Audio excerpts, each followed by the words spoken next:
Voilà.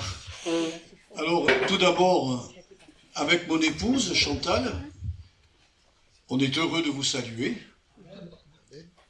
Et pour certains parmi vous, vous ne nous connaissez pas. Nous exerçons un ministère pastoral, tous les deux à Saint-Yor. La publicité, vous la savez, Saint-Yor, ça va fort. Nous sommes dans cette contrée-là. Et je racontais à des bien-aimés tout à l'heure que quand on a commencé notre ministère à Saint-Yor, on a commencé dans une commune dont le maire s'appelait Jésus. Une commune communiste, fermée à l'évangile, et aujourd'hui il y a une église vivante dans cette commune. Alléluia. Ce que je voulais vous dire avant que l'on prie et que je vous apporte ce que le Saint-Esprit a mis sur mon cœur, c'est tout d'abord, on est la famille de Dieu. On est une famille. Moi, je me sens à l'aise au milieu de vous. Parce qu'on n'est pas, comment dire, pédant. On est libre d'exprimer ce que le Saint-Esprit nous a donné. Je veux remercier mon président parce que je lui ai demandé l'autorisation de faire partie de ces personnes qui allaient intervenir aujourd'hui. Il me l'a autorisé. Et on a entendu Guy Georges hier soir. Cet après-midi, c'est moi. Et puis Michel, c'est l'apothéose. Voilà. Mais je le crois vraiment. En tout cas, merci. Et ce que je voulais vous dire, c'est que pourquoi avons-nous choisi ce thème pour notre congrès, c'est-à-dire un temps de rafraîchissement spirituel. Ça s'est fait lors d'un CA, d'un conseil d'administration. Notre frère président nous cherchait à savoir qui on pouvait faire venir pour nous instruire, pour mener ce séminaire. Et il a paru bon à tous les frères qui étaient là de dire mais pourquoi on ne demanderait pas à des serviteurs de Dieu qui font partie de l'ENEPI d'intervenir. Et je crois que c'est peut-être le début d'un autre mouvement où peut-être chacun d'entre vous, vous pourrez aussi assumer, je veux dire, nos congrès. Parce que moi j'aimerais bien vous entendre. Amen. J'aimerais bien vous entendre. On entend souvent les mêmes prédicateurs ou des personnes qui ont un message particulier à nous annoncer, mais les petites églises, on ne les entend plus. Je me souviens d'avoir participé à des séminaires de grandes églises, où on était 600, 700. C'était que des grandes églises qui parlaient. Les petits pasteurs, qui en bavaient comme les pasteurs des grandes églises, n'avaient jamais la parole. Et je pense que c'est une erreur, c'est une faute. Oui. La Bible nous dit qu'on doit élever les plus faibles. Et ceux qui sont pas forcément faibles, mais qui font ce que le Seigneur leur a demandé, avec persévérance, en luttant, ils ont la parole, ils devraient prendre la parole pour nous dire, voilà ce que j'ai galéré, mais regardez ce que le Seigneur a fait en réponse à nos prières. Donc on avait décidé dans ce CA, de faire cette rencontre. Et je suis sûr que notre frère Michel, et ce soir, le moment particulier que nous allons avoir, quand on repartira demain, on dira, mais on a reçu l'onction que tu disais, et peut-être dans nos chevilles, mais l'onction va remonter jusqu'en haut. Parce que le Seigneur a quelque chose de particulier. Alors quand j'ai prié, tout de suite j'ai reçu du Seigneur un passage. Et je vais vous en parler, mais j'aimerais bien demander d'abord au Saint-Esprit qu'il nous aide, qu'il m'aide à développer ce qu'il a mis sur mon cœur. Esprit Saint, tu es le Seigneur de l'Église. Nous avons toute la liberté de te parler. Nous avons la liberté de te dire, toi qui as fait de nous des associés, viens nous aider, Seigneur. Oh oui, viens nous aider cet après-midi, parce qu'il y a des choses intéressantes que tu as placé sur mon cœur. Seigneur, si je dois parler et que la prédication, l'enseignement reste au niveau de l'intelligence, alors on aura échoué. Seigneur, il faut que ça descende plus bas. Il faut que ça transperce notre personnalité. Il faut vraiment que, Seigneur, il se passe quelque chose dans nos cœurs. Parce que tu veux nous parler cet après-midi. Alors je te demande de m'aider à libérer ce texte avec ce que je suis tout simplement. Aide-moi, Seigneur, et que ton esprit, ô notre Dieu, soit libre cet après-midi. Je te remercie de tout cœur. C'est pour ta gloire, Jésus, que nous demandons l'aide de ton esprit. Tu nous as dit, parlez-lui, il est le Paraclétos. Invitez-le. Eh bien, je t'invite à venir cet après-midi. Mes sœurs et mes frères t'invitent à venir pour que tu puisses, Seigneur, conduire toutes choses en cette journée. Amen. Amen. Alors pourquoi avoir choisi le thème « Un rafraîchissement spirituel » ? Parce que vous êtes au courant, et je suis au courant, que parmi les leaders chrétiens, que ce soit des missionnaires, que ce soit des évangélistes, des pasteurs, des anciens, des enseignants, tous traversent des périodes de découragement, d'abattement, de tristesse, malheureusement conduisant certains au burn-out. C'est dramatique ce qui arrive, mais ce qui est encore plus dramatique, c'est que ces frères ou ces sœurs, parce que les sœurs sont inclus dans nos ministères, moi je le dis à mon épouse, tu es 50% de ce que Dieu m'a donné, et si tu n'es pas à mes côtés, je ne peux pas exercer mon ministère comme il faut. Donc elle est à mes côtés, mais elle a passé aussi des moments très douloureux. On a connu il y a 8 ans une division, une grosse division. Ma femme a failli perdre un œil. Elle est toujours pas guérie de son œil. Et si elle n'avait pas fait ce problème dans son œil, c'est un AVC qu'elle aurait fait. Et moi, je pleurais comme un gamin parce que je ne savais plus quoi faire. Du jour au lendemain, la moitié de l'église est partie. Vous prenez des chocs dans la figure, c'est violent, hein. Et croyez-moi, quand je regardais quelqu'un qui rendait un témoignage à la télévision, c'était un témoignage triste. Avant, je l'écoutais, mais sans être trop émotionné. Là, je rentrais, j'allais à la cuisine, je pleurais comme on dit chez nous, une madeleine. Je pleurais. Ma femme me regardait, elle a dit, oh là là, qu'est-ce qui lui arrive? Comment va-t-il se relever? Et le Seigneur m'a relevé parce qu'il a touché le cœur de plusieurs sœurs, de plusieurs frères. Ils sont devenus, des défenseurs de la réputation de Dieu et du ministère. Et ils nous ont soutenus. Et l'Esprit Saint est venu et nous a relevés, vraiment relevés. Aujourd'hui, on continue.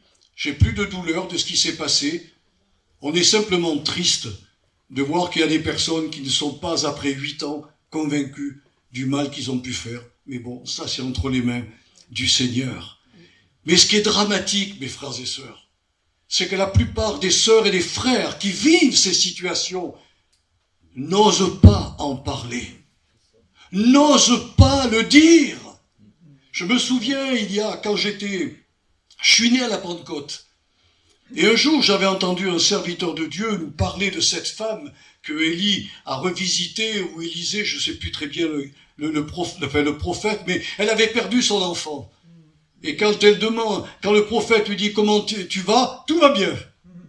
Mais c'est pas vrai, c'est un mensonge. Hein. Elle aurait pu dire, mais pourquoi? Tu me permets d'avoir un enfant, maintenant il meurt, mais qu'est-ce qui se passe? Vous voyez? Et j'avais entendu cette prédication où il fallait absolument dire que tout va bien. Tout va bien. Eh ben non. Non. Or, de telles personnes en souffrance, je peux vous le dire, quand elles sont dans l'abattement, elles sont hypersensibles à ce qu'elles peuvent entendre ou voir sur les réseaux sociaux.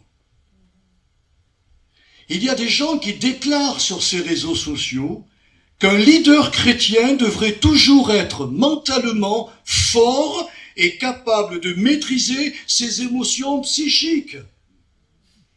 Il y a des gens qui ont osé dire, mes frères et sœurs, que les chrétiens de l'Est n'ont pas prié assez fort pour que comment on appelle ça, le rideau de fer s'écroule. Au lieu de se réjouir que ses frères retrouvaient la liberté, on leur a mis un poids de culpabilité sur la tête. Et il y a des gens comme ça qui ont reçu un ministère. Il y en a un qui est venu dans notre église. Un jour, il a parlé, il a dit « J'ai reçu un ministère pour redresser les pasteurs. » C'est formidable ça, hein. Alors je lui ai dit « Mon frère, peut-être qu'il faudrait que tu te redresses avant, hein, que tu regardes ta vie. » Alors à entendre ces conférenciers négatifs, l'onction que l'Esprit Saint accorde dans l'exercice du ministère chrétien conférerait une sorte d'immunité quasi permanente contre les nombreux états dépressifs des couples qui servent le Seigneur. Alors ce tableau que nous présentent ces gens correspond-il vraiment aux expériences des héros de la foi cités dans le livre de Dieu? Eh bien, non. Leur tableau, il est faux. Pourquoi? Parce que d'abord, nous sommes des humains. On n'est pas des sur-héros. Des fois, c'est pas les héros qu'on regarde, c'est des sur-héros. On maîtrise tout, on domine tout, on contrôle tout, nous sommes forts et puissants, parce que la Bible le dit.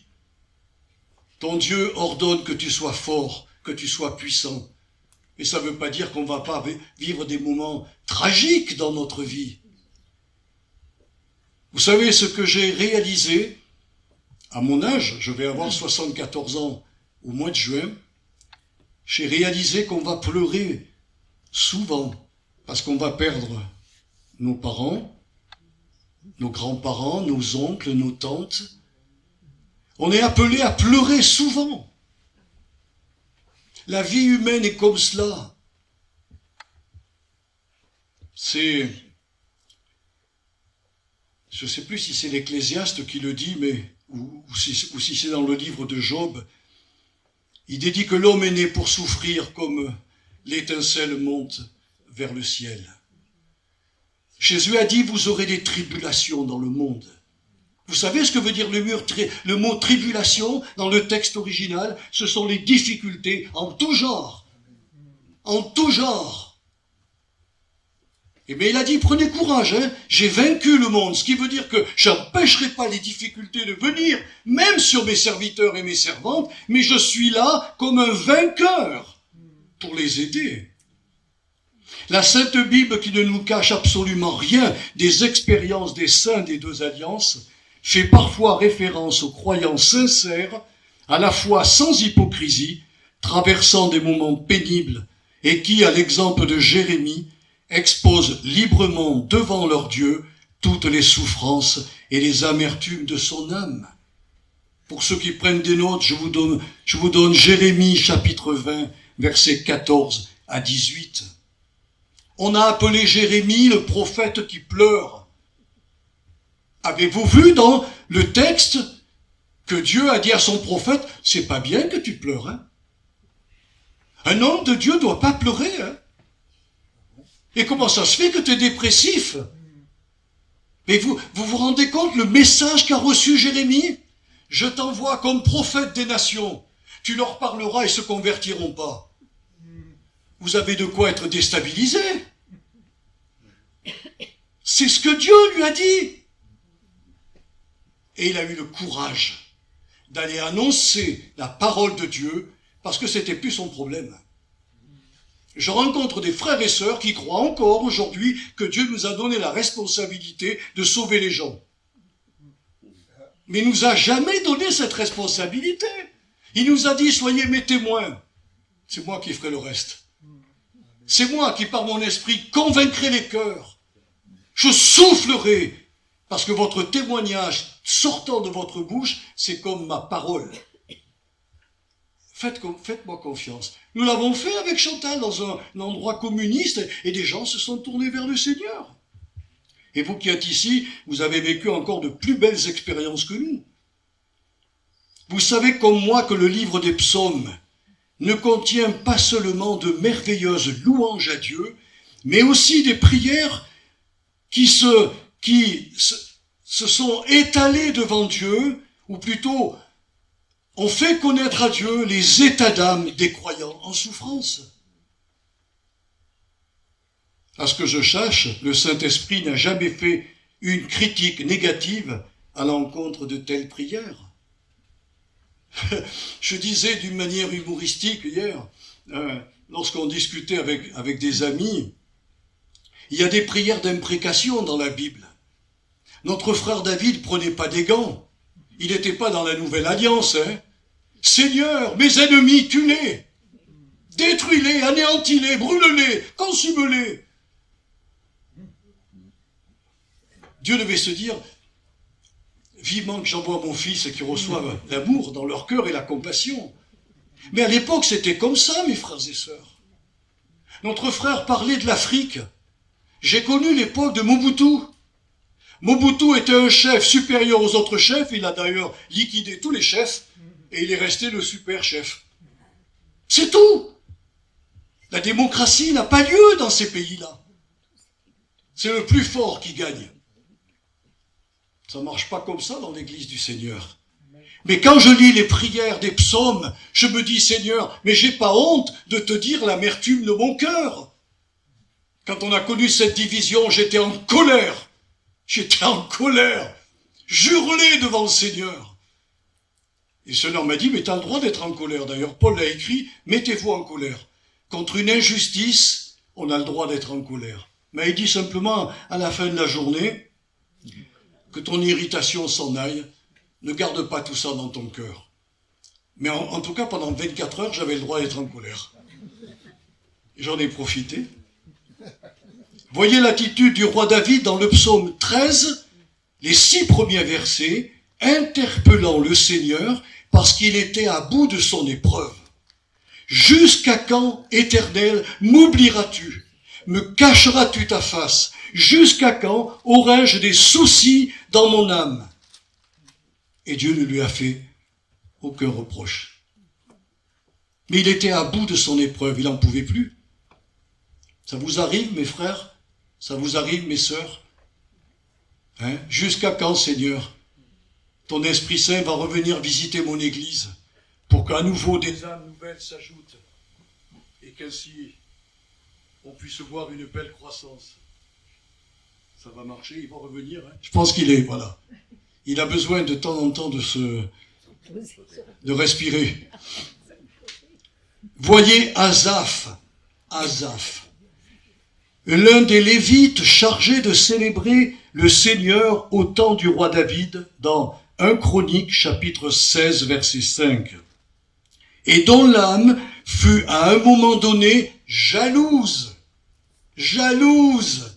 La Bible ne cache rien de ce que les serviteurs de Dieu et les servantes ont ressenti.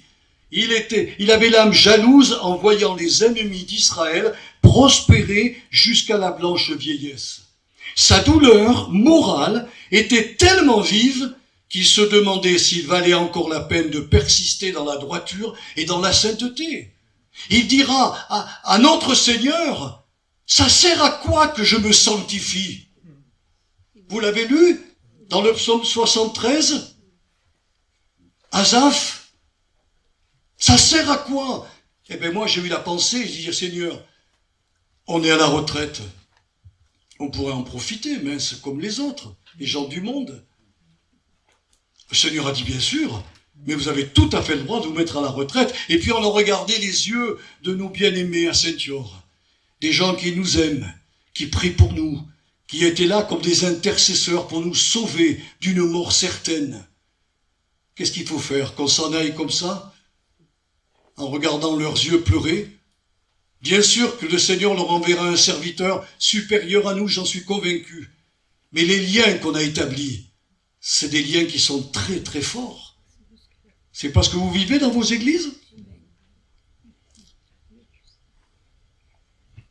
Dieu ne prononça donc aucune parole désobligeante à l'encontre d'Asaph, mais il le fit monter dans les tabernacles éternels pour lui montrer quelle est en fin de compte la finalité des méchants.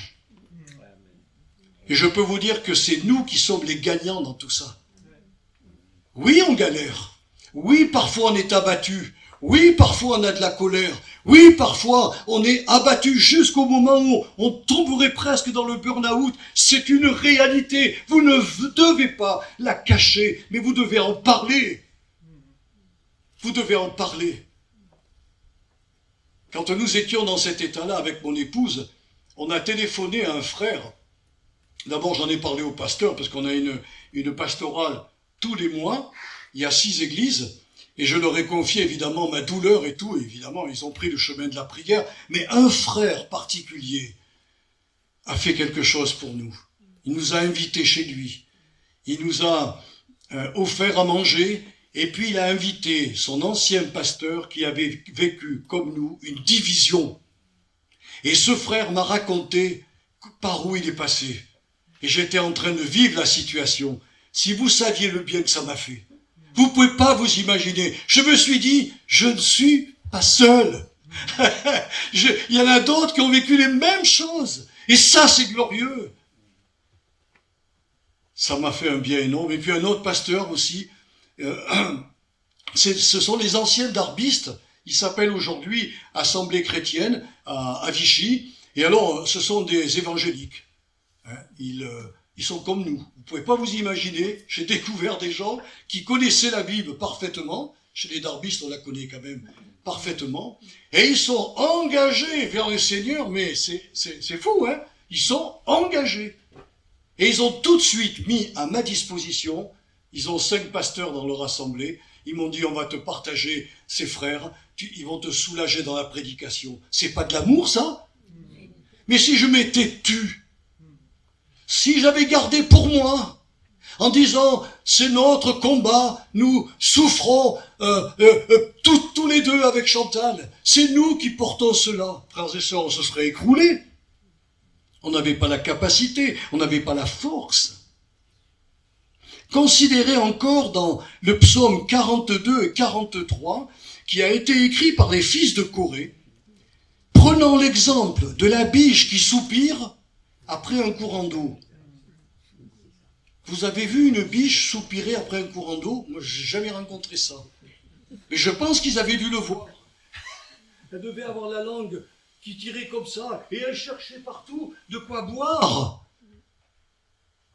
Et cet exemple de la biche qui soupire après un courant d'eau leur permirent d'exprimer leur mal-être intérieur en disant à leur âme, pourquoi t'as battu mon âme au-dedans de moi?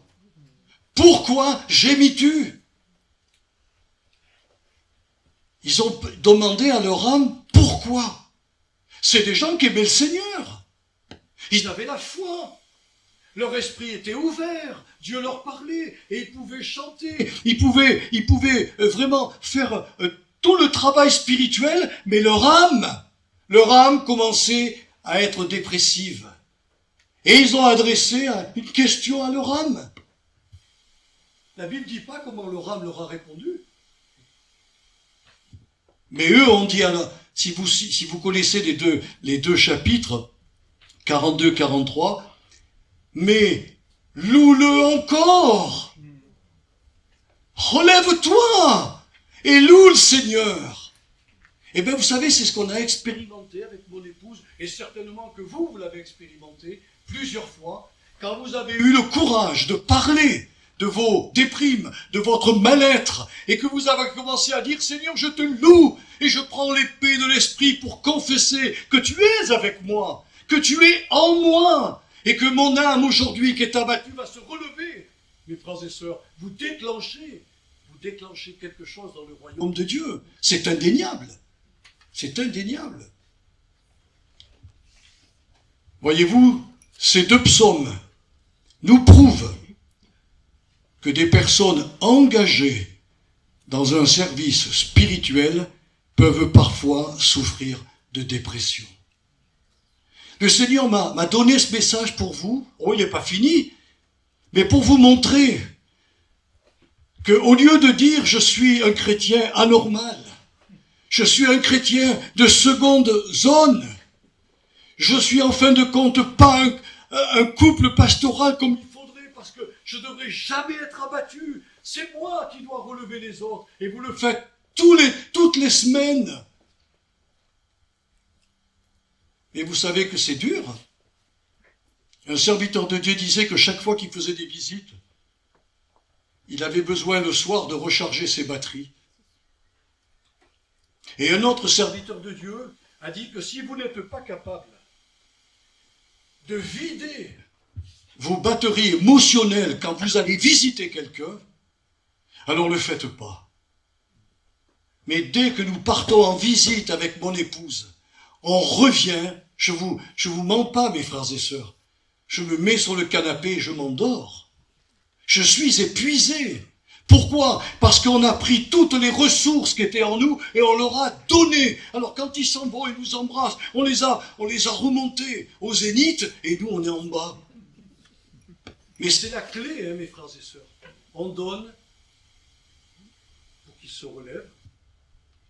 N'est-ce pas ce que Paul a écrit dans les 2 Corinthiens? La mort agit en nous pour que la vie agisse en vous.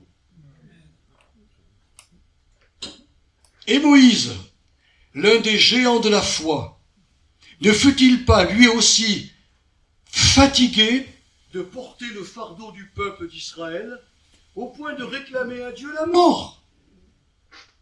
Je n'ai pas lu dans la Sainte Bible que le Seigneur le réprimanda pour avoir tenu de tels propos. C'est écrit dans les Nombres, chapitre 11, versets 14 et 15. Et notre frère qui a parlé d'Élie hier, qui après avoir fait tomber le feu du ciel devant le peuple d'Israël, s'enfuit au désert totalement découragé par les menaces que lui fit la reine Jézabel. Devant la fatigue morale de son serviteur, le Seigneur a fait quelque chose d'incroyable et c'est ce qu'il veut faire avec vous, c'est ce qu'il a fait avec moi et mon épouse. Il veut vous entourer de soins. Il veut vous entourer de ses bras d'amour. Il veut déverser dans vos cœurs tout tristes, tout malheureux, sa compassion, sa miséricorde, sa bienveillance. C'est ça notre Père. C'est ça. C'est pas un juge.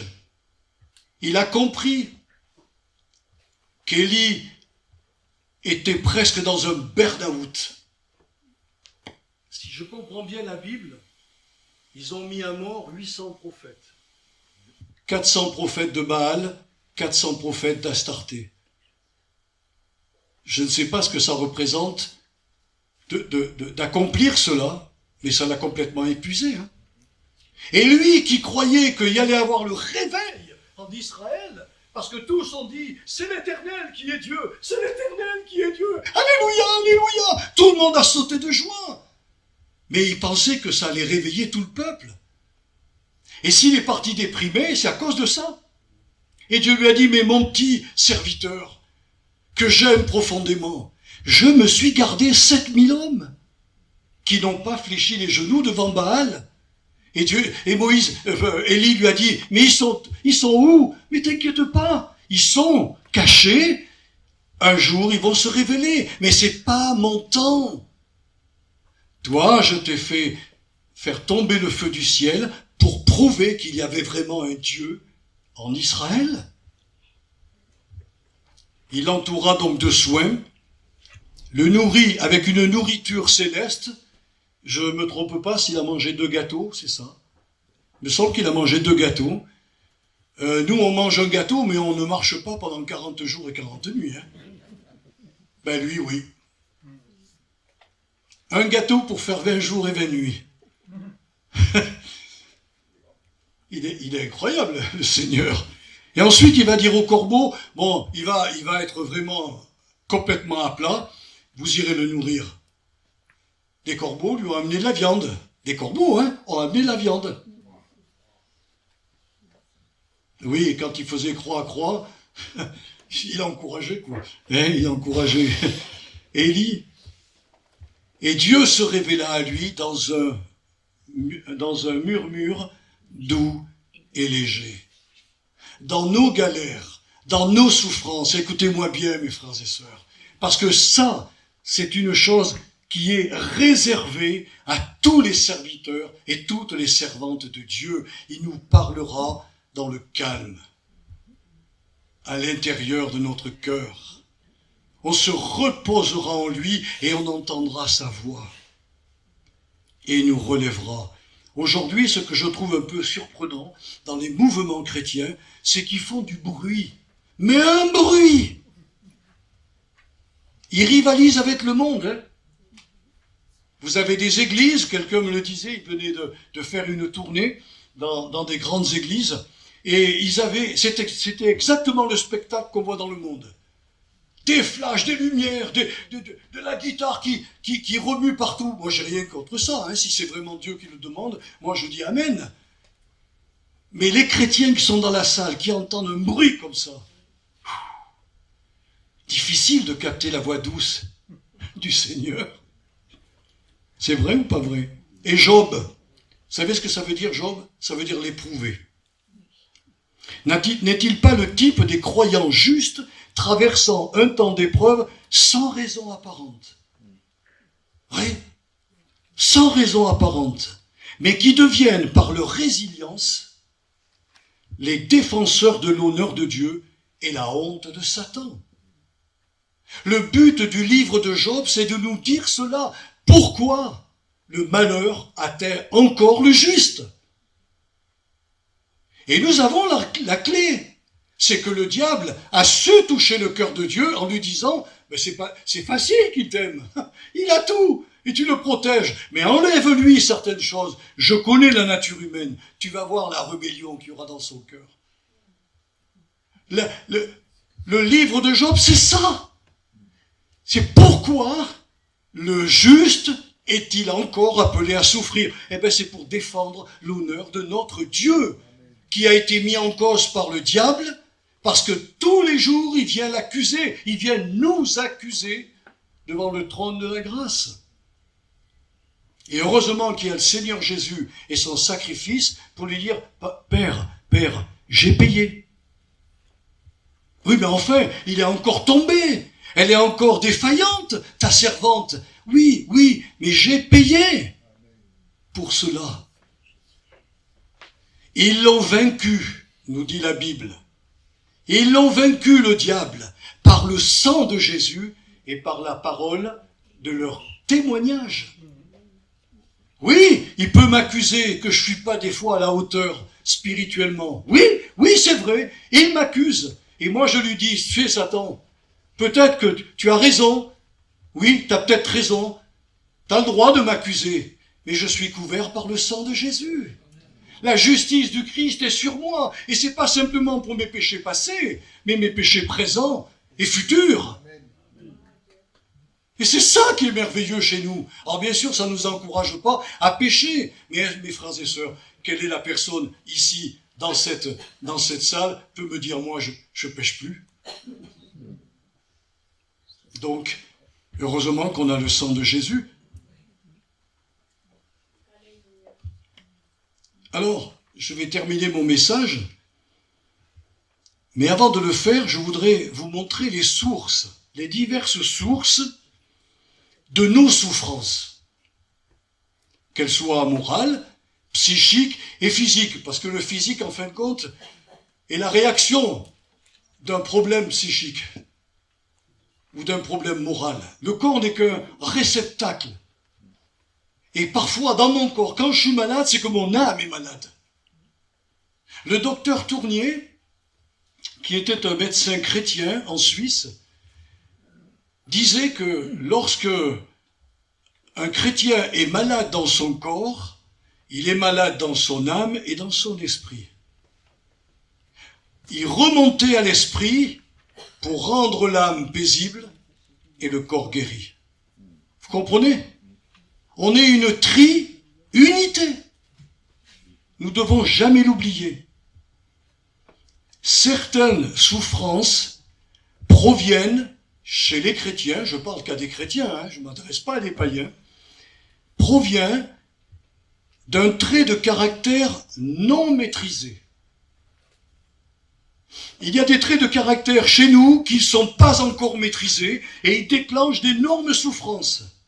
D'autres aussi ont un sentiment de non-valeur. Il y a des gens qui cherchent à être approuvés. En tant que chrétien, je parle. Mais Dieu seul les approuve. Je suis reconnu par Dieu. Je suis reconnu. C'est ça. Tu es reconnu. Nous sommes reconnus. Je n'ai pas besoin de faire des efforts pour être reconnu d'une église ou que sais-je, de certains mouvements chrétiens. Je suis reconnu. Je suis quelqu'un de valeur. Je n'ai pas besoin de prouver ma valeur. C'est Dieu qui le fera. Un jour, j'ai dit aux chrétiens, dans notre église, je le crois sincèrement, on peut se positionner dans la position plus et moins. C'est-à-dire, le prédicateur, il est plus que les autres. En plus, il est sur une estrade. Et les chrétiens en bas sont dans la position moins. On peut faire le contraire. Il y a des gens qui sont sur l'estrade en se disant « je ne suis pas tellement important. Vous avez plus de valeur que moi. » C'est très mauvais ça, hein. C'est très mauvais pour les chrétiens et pour les pasteurs. Quelle est la bonne position? Plus. Je suis quelqu'un de valeur, vous êtes des gens de valeur. Et je dis à mes chrétiens, que j'enseigne, vous êtes des gens de valeur. Dieu vous a sauvés et reconnus. Donc moi et vous, c'est plus.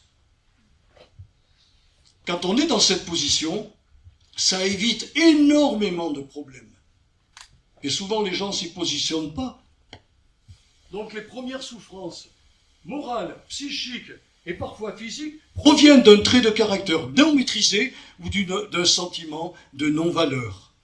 Et malheureusement, c'est souvent le cas chez des introvertis et les flegmatiques. Il y a des gens qui sont d'une nature flegmatique. Ils auront souvent cette tendance de laisser les mauvais traits de leur caractère réapparaître. Et les introvertis, ça veut dire ce que ça veut dire. Ils parlent à l'intérieur, ils ne parlent pas à l'extérieur et ils souffrent à l'intérieur. D'autres souffrances morales proviennent du choix de suivre et de servir le Seigneur Jésus. Je suis tombé sur un verset dernièrement que j'avais complètement zappé, mais je vais vous le citer, il se trouve dans Matthieu, chapitre 10, versets 34 et 35. « Ne croyez pas que je sois venu apporter la paix sur la terre, je ne suis pas venu apporter la paix, mais l'épée. Car je suis venu mettre la division entre l'homme et son père, entre la fille et sa mère, entre la belle-mère et sa belle-fille. » Vous vous rendez compte? Mais vous savez que c'est vrai ça. Et encore dans nos pays européens, nous n'avons pas trop de problèmes. Mais qu'un musulman se convertisse, les choses changent. C'est que ce jour-là, c'est pas, une division. C'est une épée de Damoclès de mort sur leur vie. Il faut qu'ils soient réellement convertis pour tenir avec le Seigneur. Et ensuite, Jésus le dira, c'est plutôt Paul qui l'a écrit, mais inspiré par Jésus, dans 2 Timothée, chapitre 3, verset 12, « Ceux qui veulent vivre pieusement en Jésus-Christ seront persécutés. » Je les disais récemment à nos chrétiens, je leur disais, si vous commencez à prêcher l'évangile dans votre famille, ou si vous allez là, vers vos voisins, leur parler de Jésus, je vous prophétise, là, vous serez persécutés. Parce qu'il y a beaucoup de gens qui ne seront pas d'accord avec vous. Et à partir de ce moment-là, ils ne vont pas vous regarder du même œil. Mais c'est la réalité du disciple de Jésus, mes frères et sœurs. Nous sommes les témoins du Seigneur. D'autres souffrances viennent d'une oppression démoniaque, comme ce fut le cas pour Job et pour toutes les personnes que Jésus délivrait de l'empire du diable, c'est-à-dire de son contrôle tyrannique sur les âmes. C'est écrit dans Acte 10, verset 38. Une oppression démoniaque. Je le disais tout à l'heure à des amis, relisez bien l'Écriture. Pour tout remettre en place, le Seigneur nous a donné des armes pour résister au diable, pas pour le chasser. Nous ne sommes pas des chasseurs de démons. Nous ne sommes pas appelés à chasser le diable. Nous sommes appelés à lui résister avec une foi ferme avec la Bible. C'est tout là la valeur de l'épée de l'esprit qu'est la parole de Dieu. Ceux qui cherchent à chasser le diable vont interroger pour savoir quel est le nom du démon territorial qui est ici dans Chalon, afin de jeûner et de combattre contre lui.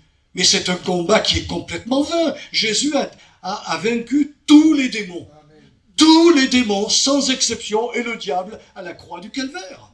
Il nous suffit simplement de lui dire, Satan, et vous les esprits qui le suivez, je vous rappelle qu'au calvaire, vous avez été vaincus. Alors au nom de Jésus, fichez-moi la paix. Quittez ma maison. Et ils s'en vont. Oh, ils reviendront, mais qui sont persévérants, hein, eux. Mais en tout cas, on ne passe pas notre temps avec mon épouse à chasser des démons. Hein. On résiste aux démons. Relisez Éphésiens 6, vous verrez, c'est pas moi qui l'ai écrit, c'est Paul. Les armes de Dieu pour résister dans le mauvais jour. On aura des mauvais jours. Hein. Mais il existe encore des souffrances, et ça beaucoup de chrétiens soit ne le savent pas, ou soit veulent l'ignorer, qui sont le résultat d'une éducation spirituelle pour rendre le chrétien meilleur qu'avant. Le mot châtier, moi j'ai horreur de ce mot, qui se trouve dans les Hébreux. Parce que ce mot châtier, en français, a une connotation négative. Dans le texte original, ça veut dire « le Seigneur nous éduque ». C'est différent, mes frères et sœurs.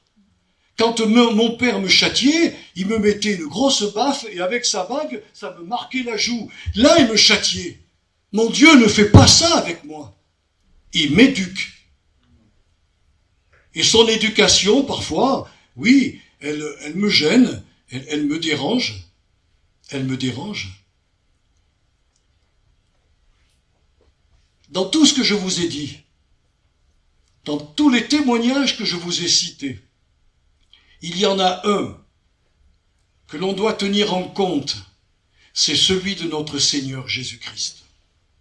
Dans le jardin, avant de vivre sa passion, il a avoué à ses disciples, vous me direz si j'ai tort, mon âme est triste jusqu'à la mort. Venez et priez avec moi. Jésus avait besoin de ses disciples. C'est ça l'Église. C'est ça le but de la convention aujourd'hui.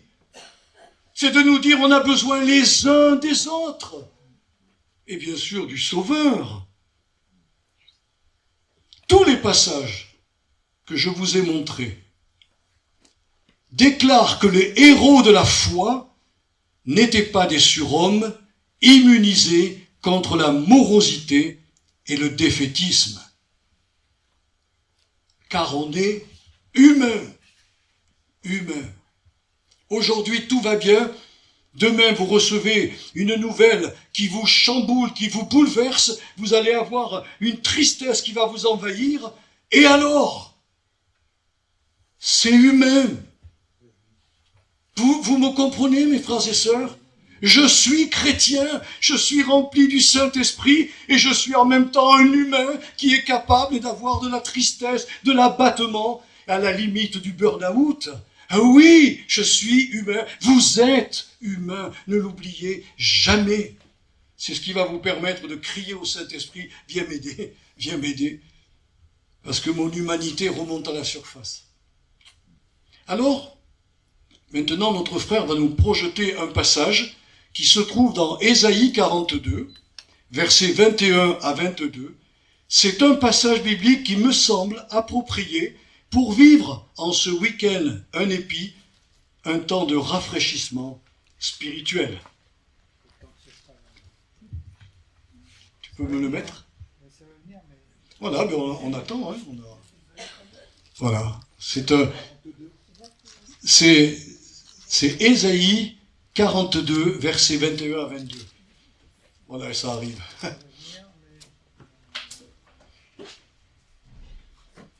Voilà, ça nous permet de respirer un peu. Hein.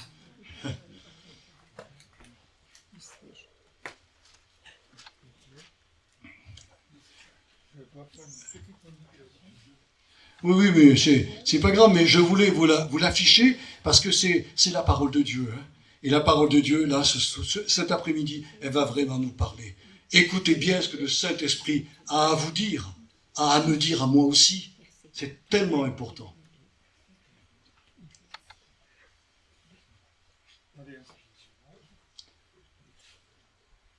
Et cependant, ah oui, d'accord, tu as pris une autre version. Tu m'as dit la version Sommer. Non, second. Mais c'est pas grave, hein, c'est pas grave. Non, c'était la Semeur. Mais c'est parce qu'il change des fois de verset. Hein. Des fois, on est au verset 14 et puis en fin de compte, c'est le verset 12. Voilà, c'est comme ça. Hein. Ça fait rien, tu me remets. T'as pu le mettre? Sinon, on va lire dans la version Semeur, il n'y a pas de souci. Hein.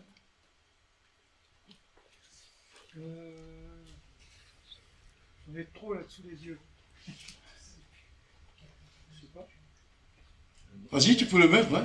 Ah ouais, mais... Désolé, hein, mais... Si elle est là. C'est la rouge, Bible de Semeur. Deuxième ligne, avant-dernier. Voilà. C'est pas grave, c'est bon celui-là, on va le lire, il se trouve ici. Mais à cause de sa justice, l'Éternel a voulu rendre sa loi magnifique et sublime.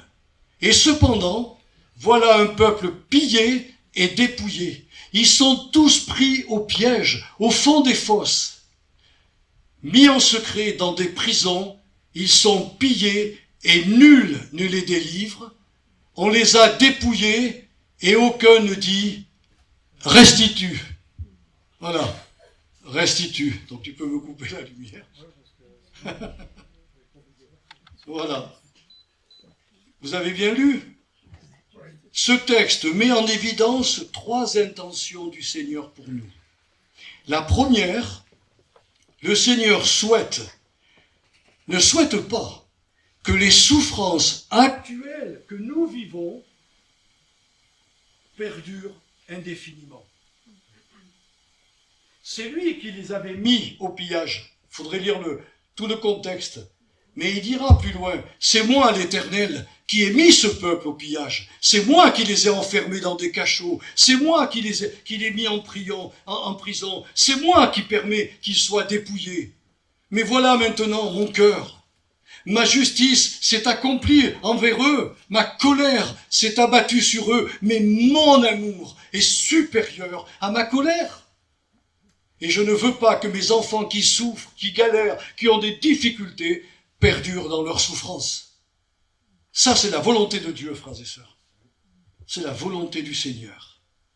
Le deuxième point, il veut réaliser en eux une restitution. Ou plus exactement, selon le verbe restituer, je ne sais pas si quelqu'un fait de l'hébreu, c'est le verbe chouv en hébreu. Il veut restituer un merveilleux rafraîchissement spirituel où son amour, sa paix et sa joie reprendront leur place dans notre âme. Il y a une particularité dans l'hébreu, c'est que certains verbes, comme le verbe restituer, il est mis à l'ifil. Et l'ifil veut dire, et c'est ça qui est dramatique, c'est qu'en français, ils auraient pu le traduire. Le Seigneur dit, et personne qui les délivre, et personne qui vienne me dire à moi, l'Éternel, restitue. C'est le sens du texte du verbe hébreu. C'est pour cela que ce verbe Aliphil veut dire un rafraîchissement spirituel complet. Et c'est une restitution de quoi? Eh bien, de toutes les vertus de notre salut, son pardon, son amour, sa paix et sa joie vont reprendre le dessus dans notre âme, afin que nous ne soyons plus abattus et que nous puissions voir l'onction de Dieu nous rafraîchir. Et le troisième point, qui ressort de ce verbe chuve, à l'impératif de Aliphil, le Seigneur souhaite que tous les chrétiens en souffrance coopèrent avec lui pour leur rafraîchissement spirituel et lui demande, d'intervenir lui-même.